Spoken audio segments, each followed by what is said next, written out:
Al-Quran ini sudah viral sebelum kedatangan Nabi Muhammad SAW. Itu sudah viral tentang berita kedatangan Nabi-nya dan berita tentang ayat-ayat yang akan dibawa dan diajarkan oleh beliau. Dari mana kita bisa mengetahui? Di antara bukti validnya adalah doa Nabi Ibrahim dan Nabi Ismail alaihi wassalam ketika tuntas meninggikan bangunan Ka'bah, lalu kemudian keduanya berdoa di dekat Ka'bah itu. Di antara sekian doa yang dipanjatkan, nanti diabadikan di Quran surah kedua Al-Baqarah di ayat 129. Keduanya berdoa, A'udzubillahi minasyaitonirrajim, Bismillahirrahmanirrahim. Rabbana wab'ats fihim rasulan minhum. Nah, tidak sampai sini kalimatnya. Kalau sampai sini berarti yang diutus cuma rasulnya saja. Tapi selanjutnya yatlu alaihim ayatika. Yatlu alaihim, perhatikan kalimatnya, ayatika. Wa yu'allimuhumul kitaba. Wa yu'allim, mengajarkan. Wa yu'allim, kalimatnya ingat ya.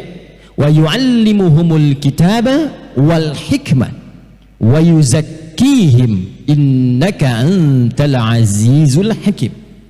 Saya tadi ulang-ulang ingin menegaskan, bukan tidak hafal, tapi ingin menegaskan kalimat yang saya garis bawahi. Perhatikan kalimatnya, Rabbana wab'ats fihim. Ya Allah, Tuhan yang merawat kami, yang menjanjikan memenuhi seluruh kebutuhan kami, yang memperhatikan kami. Karena Rabb itu punya makna rububiyah. Rububiyah itu diantara maknanya nanti ada makna perawatan, pendidikan, pemenuhan kebutuhan, perhatian. Ya, itu kalimat pertama yang diperkenalkan oleh Allah sejak kita ada dalam kandungan usia 4 bulan roh ditiupkan. Itu di Al-A'raf ayat 172. Wa idh akhadha rabbuka min bani adama min zuhurihim dzurriyyatahum wa ashhadahum ala anfusihim alastu bi rabbikum qalu bala syahidna. Di Rabb itu kalimat pertama, kata Allah, apakah engkau komitmen akan menjadikan aku sebagai Tuhan yang nanti akan merawatmu, memberikan kebutuhanmu, memaafkan kalau salah, mengampuni kalau berbuat dosa, menunjukkan jalan-jalan kebaikan. Lalu kita katakan, ya Allah, kami bersaksi, kami bersyahadat. Bala syahidna an taqulu yaumal qiyamati inna kunna an hadza ghafilin. Maka dengan kalimat itulah kita sering memohon, karena telah terjadi komitmen di antara kita. Kalau kita menuhankan Allah, kita menyembah Allah, nanti hak kita minta apapun sepanjang itu baik dan bermaslahat, Allah berjanji mengabulkan. Karena itu fikih doa itu begitu, kalau kita memohon itu pasti dikabulkan sepanjang permohonan itu ada maslahat untuk kehidupan kita. Itu ada di Quran surah kedua nanti ayat 186. Wa idza sa'alaka 'ibadi 'anni fa inni qarib ujibu da'watad da'i idza da'an. Kalau hambaku kapanpun berdoa, sepanjang isi doanya baik dan ada maslahat untuknya, kata Allah, aku kabulkan. Kalau dia belum siap sekarang, nanti tunda sejenak, aku berikan. Kalau tak cocok di dunia, aku berikan di akhirat. Sifat doa itu pasti dikabulkan. Tapi kapan itu dikabulkan? Falyastajibuli. Maka komitmen yang telah kita bangun dengan Allah dalam bersyahadat itu praktekan. Kalau benar menuhankan Allah, menuhankan dengan sempurna, minta kepadanya, penuhi haknya, tunaikan kewajiban kita, diminta salat, diminta jujur, diminta bakti pada orang tua, bakti, dikatakan jangan riba, dikatakan misalnya bangun hubungan baik, dikatakan jangan berselisih. Kalau ini diikuti kita minta, pasti dijawab. Hanya maksiat yang menghambat doa itu. Hanya maksiat. Ini gelas nih. Ya. Ini ada tutupnya. Ini kosong. Tuh. Ya, tidak, saya menyampaikan sesungguhnya kan. Ini gelas. Ini ada apa? Tutupnya. Dan gelasnya kosong. Betul tidak? salah apa saya? Ya kan? Ada susunya, ada kopinya, ada tehnya. Jadi gelasnya kok kalau kosong kan bisa diisi apapun. Ini yang mau saya sampaikan. Saya tidak minta susu malam ini. Saya tidak minta teh. Saya ingin katakan gelasnya kok kalau kosong bisa diisi apapun. Ini spidol dimasukkan masuk, tisu dimasukkan masuk, air dimasukkan masuk. Yang jadi masalah adalah ketika gelas yang ditutup begini. Tuh, belum saya terangkan bayi sudah ada yang nangis tuh. Sedih. Gelasnya ditutup begini. Ketika gelasnya ditutup, apakah spidolnya masih bisa masuk? Kita memang mencoba memasukkan ini, tapi berbalik tak masuk. Bukan kita tidak mau masukkan, kita masukkan cuman nggak masuk. Dimasukkan pakai tisu nggak masuk, bukan tidak memasukkan, dimasukkan nggak masuk. Itulah maksiat. Jika maksiat sudah dikerjakan yang haram masuk dalam tubuh seseorang, saya tidak ingin mengatakan masuk tubuh kita, karena tipikal orang beriman, imannya tak akan bersatu dengan maksiat. Kalau seseorang mengerjakan maksiat masuk ke dalam dirinya, itu yang menjadi sekat. Bukan Allah tidak mengabulkan, dikabulkan tapi nggak masuk, balik, kan ada penghalangnya. Thumma dzakara ar-rajula yutilu as-safara ash'atha aghbara yamuddu yadayhi ila as-sama'i faqala ya rabb faqala Rasulullah sallallahu alaihi wasallam anna yustajabu lidzalika famat'amuhu haramun mashrabuhu haramun malbasuhu haramun wa ghudhiya biharamin. Nabi mengisahkan tentang seorang lelaki menempuh perjalanan jauh yang diniatkan untuk ibadah itu mengabulkan doa.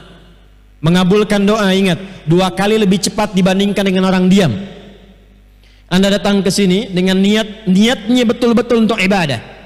Anda datang ke sini niatnya untuk salat. Anda datang ke sini niatnya untuk menuntut ilmu, tidak ada yang lain. Bukan nyambi. Akhi, ketemuan yuk. Di mana? Di Masjid Ad-Du'a saja sambil ta'lim. Sambil ta'lim. Agendanya ketemuan, ya, ta'limnya nyambi. Nah, yang dimaksud bukan ini, yang dimaksud murni ta'lim, yang dimaksud murni untuk ta'allum, yang dimaksud murni untuk ibadah. Maka berlaku hadis Nabi sallallahu alaihi wasallam ma rawahu Abu Darda, yang diriwayatkan oleh sahabat Abu Darda radhiyallahu taala anhu, kemudian dikutip oleh Al-Imam Ibnu Majah rahimahullahu taala dalam kitab Sunannya. Faqala haddatsana qala Rasulullah sallallahu alaihi wasallam man salaka tariqan yaltamisu fihi ilma sahhalallahu lahu tariqan ilal jannati wa innal malaikata la tad'u ajnihataha ridan li talibil ilmi.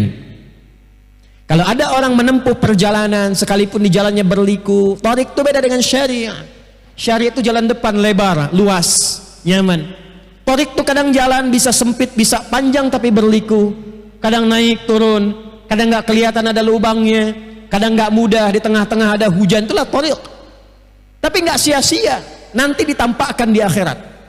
Ya, sekarang ilmul yakin, ainul yakinnya saat sakaratul maut, hakul yakinnya saat pulang kembali kepada Allah. Nanti saat sakaratul maut ditampakkan hasilnya, pahala itu ditampakkan sebelum meninggal. Kalau ingin cepat lihat silahkan, ya. Tapi nggak mungkin kecuali mendekati ajal.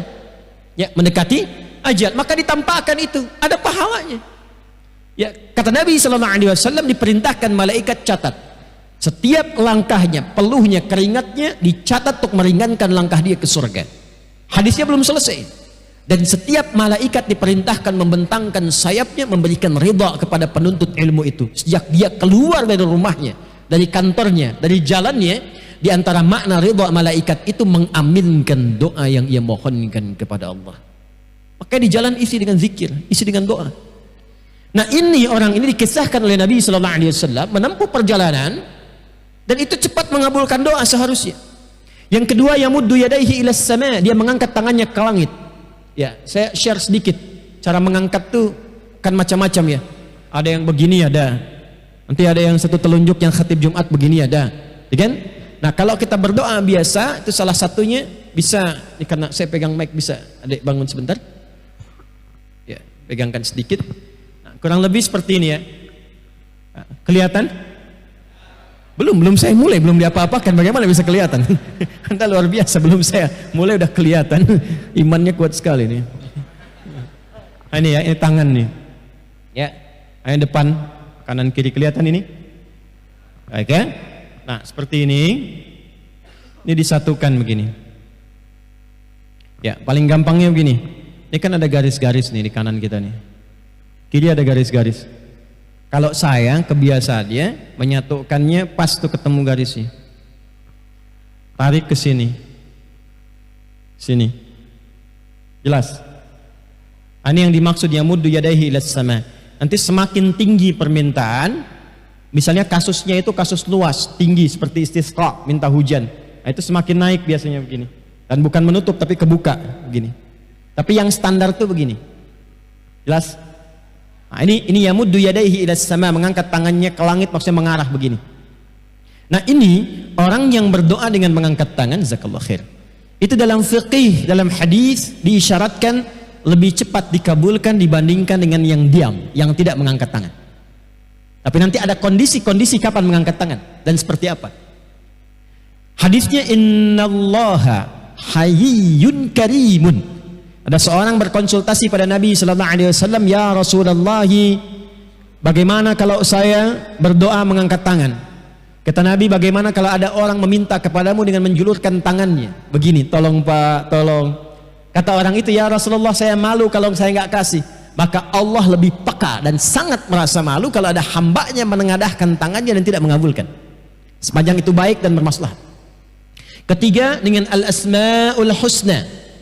Al-asma'ul husna, orang itu berkata, "Ya Rabb, ya Rabb." Berdoa dengan al-asma'ul husna, diawali dengan al-asma'ul husna, menyebut namanya sesuai dengan kebutuhan kita.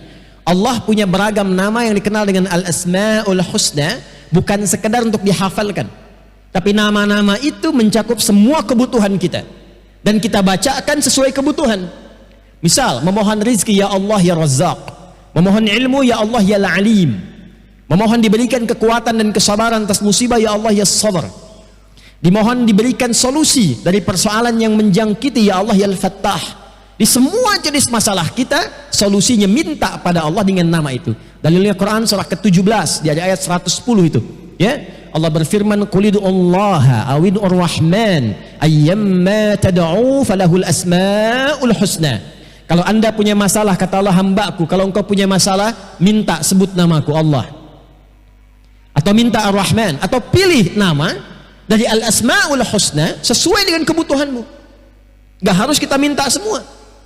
Ya, sebut salah satu nama yang sesuai dengan kebutuhan kita. Dan laki-laki yang dikisahkan di awal tadi, dia melakukan 3 pekerjaan ini, menempuh perjalanan jauh, mengangkat tangannya plus memulai dengan Al-Asma'ul Husna. Tapi apa jawaban Nabi? Bagaimana doamu bisa dijawab sampai kepadamu sementara pakaianmu ini asalnya dari maksiat? Anna yustajabu lidzalika mat'amu haram. Ya, makanannya dari sumber yang haram, masyrabu haram, minumannya dari sumber yang haram, malbasu haram, pakaian dari sumber yang haram. Apa enggak malu sama Allah datang ke masjid berdoa, "Ya Allah, berikan aku solusi dari masalahku," sementara pakaian yang dikenakan hasil dari korupsi?